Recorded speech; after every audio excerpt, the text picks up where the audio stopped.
Hi, my name is Jennifer Padilla and welcome to Padilla Palace Projects. Today we're going to learn how to make DIY lotion bars. If you've never heard of a lotion bar, it's super easy to use, super easy to make, and I actually really like it even more than regular lotion.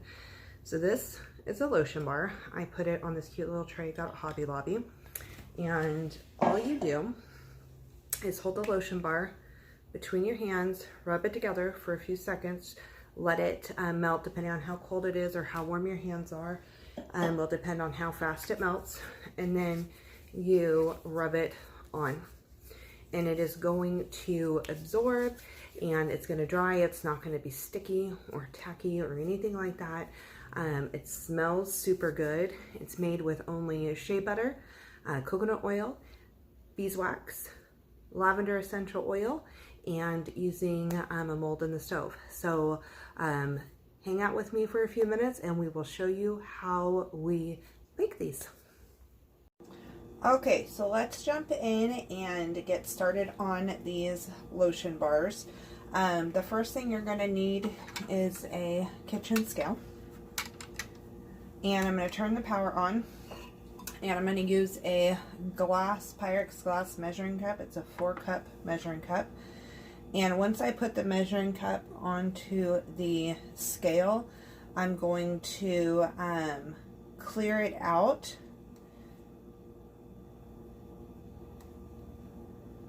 And zero it out. Let's see if that did it. Okay. So now it shows that it has nothing on it. So it's counting the weight of the it's not counting the weight of the measuring cup, and I have it set to fluid ounces. Okay, so these lotion bars are super simple. Only a few ingredients. I'm doing even amounts of each of these ingredients. So my goal is to get 5 ounces of each of these ingredients. So I have my organic shea butter, and I'm going to put in little bits at a time. I don't know what it is. There's something about shea butter that reminds me of, I want to say coffee, but everybody says I'm crazy.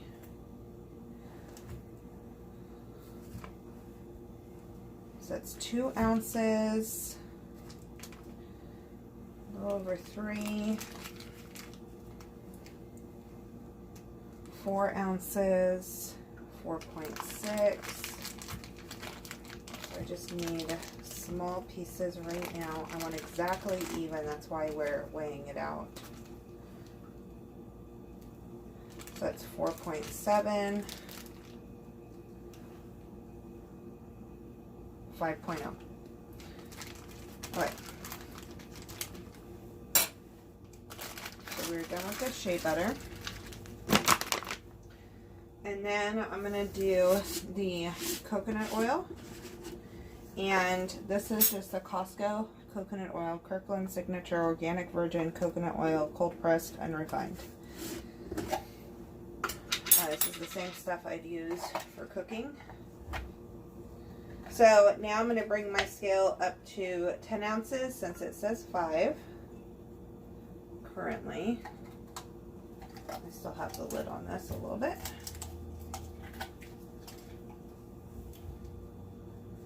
Coconut oil is very hard. Both shea butter and coconut butter will melt easily with heat.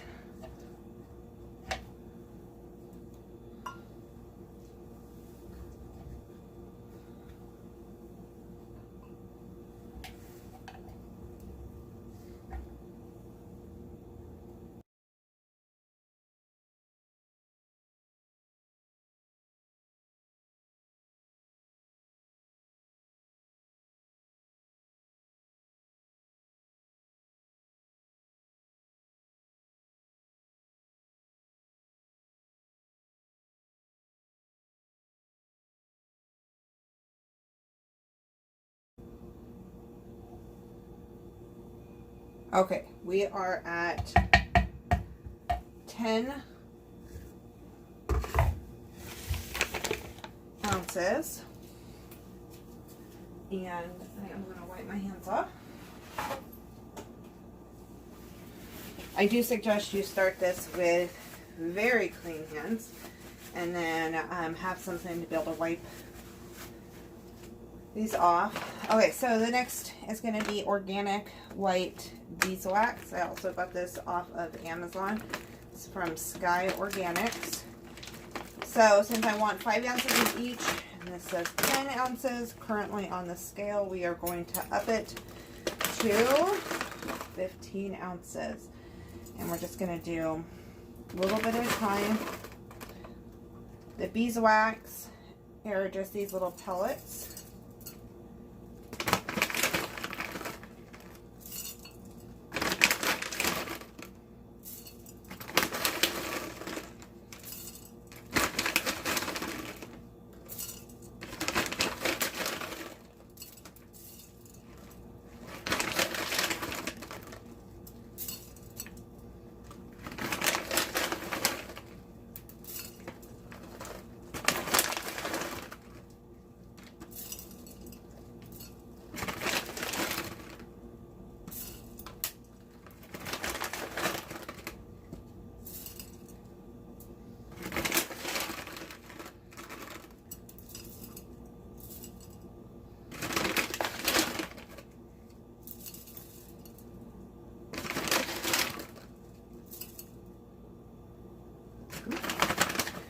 Alright, so we're at 15 ounces.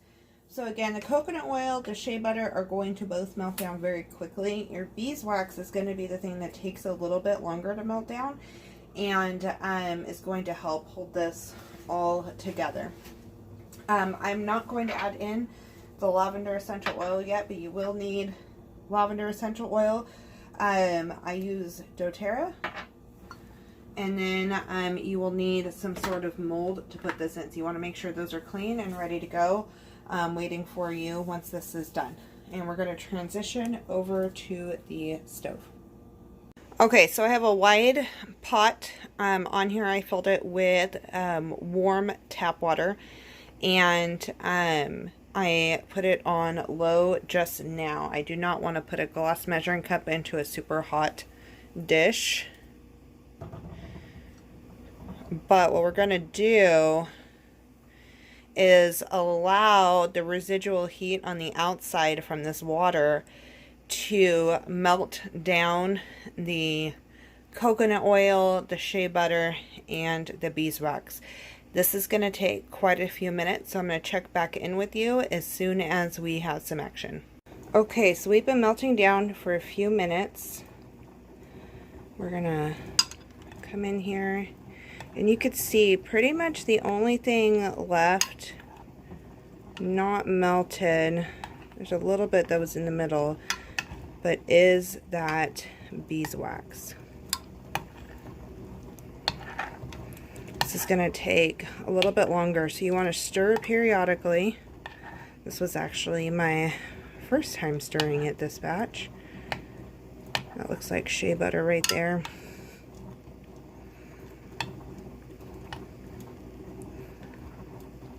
You just want to be careful not to actually get water into your mixture. We'll be checking back again in a few minutes as we melt down even more. Okay, so it's been just about a half hour since I originally put this in the pan. You can tell it is starting, that beeswax is starting to melt down finally. I did forget to do something, so I want to make sure I point this out. I should have put something underneath this, like a wire rack or something, because what happens is with the heat in the glass jar, the air gets trapped underneath, so I've been tilting it every once in a while. I have been stirring it pretty regularly for the last 10 minutes, trying to help that heat distribute around the beeswax and try to get it to melt a little bit faster. So we are, again, 30 minutes in from the time that it went onto the stove. Okay, it's been another 7 minutes and we are just about there. When I pull up the spoon, I can't really see the shadowing effects. You can see a little bit of the shadowing in here. So the beeswax does take, it does need to get to 145 degrees to be a melting point. And the coconut oil is 75 degrees, and I'm not 100% sure what the shea butter is, so it's in between that. So 145 is what we need to get get the beeswax to melt down. Okay, I'm going to bring over our measuring cup. I'm going to stick it on top of this hot pad. Give it a little stir here.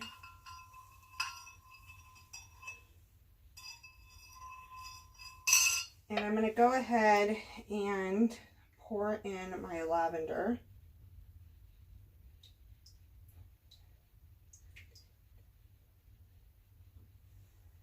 I'm going to do about 15 drops. And with 15 ounces, we're just under 2 cups for a liquid. I really want to make sure that's distributed pretty well. With these drops, it still doesn't smell super lavendery. My husband actually really likes this.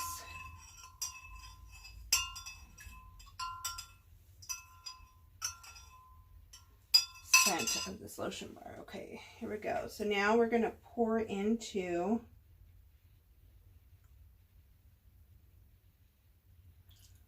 the molds.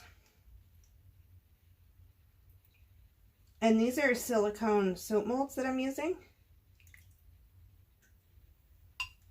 You could do any shape or size.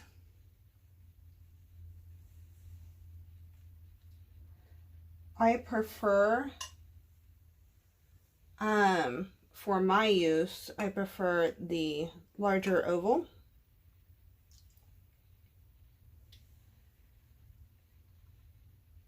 I am going to make some smaller ones that are going to be just for like traveling and so forth.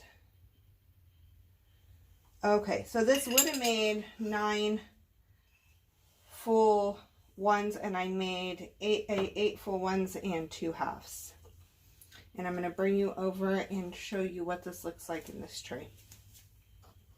All right, so here are our trays filled. So these are all full ones. And then these 2 are half ones for our personal use. Again, these are silicone molds for soaps. So once these cool completely, and I'm going to allow them to cool overnight, downstairs in our kitchen it gets pretty cold. Overnight it probably gets in like the 50s in our kitchen. So I'm just going to leave these here. They will re-solidify, be completely done, and then all I have to do is just pop them out of this. And I do check to make sure there's no air bubbles because my molds have these designs. And so you could just take a butter knife or your spoon you use to mix and just tap the bottom and make sure that there's no bubbles down there, because that will be what leaves the little like air pockets on the top. Again, you can use these in little small ones. You can do them in tins. You can do this in all kinds of stuff, whatever's going to be easiest for you. Thank you so much for joining me in this journey. And I hope that you are inspired to try something new. If you've ever used lotion bars, drop some comments below. Let us know how much you love them. If you've never used them before, let us know when you're going to make some. When this video posts, this batch I believe will already have been sold, but I will be making some more. So if you're interested in some, go ahead and drop a comment below and let me know, and I'll get you a link to be able to order some. And stay tuned for some new recipes coming your way. This entire year we are going to be doing different style homesteading projects. So I'm currently living in an apartment in this city. My husband and I are dreaming of one day having a homestead in the future with some property. And right now we're treating this time as our classroom. And so I figured if I'm learning all this stuff, why not help somebody else learn as well? So we'll have crocheting, all kinds of good stuff. Make sure that you press subscribe and turn those notifications on. I look forward to doing many more projects with you in 2021.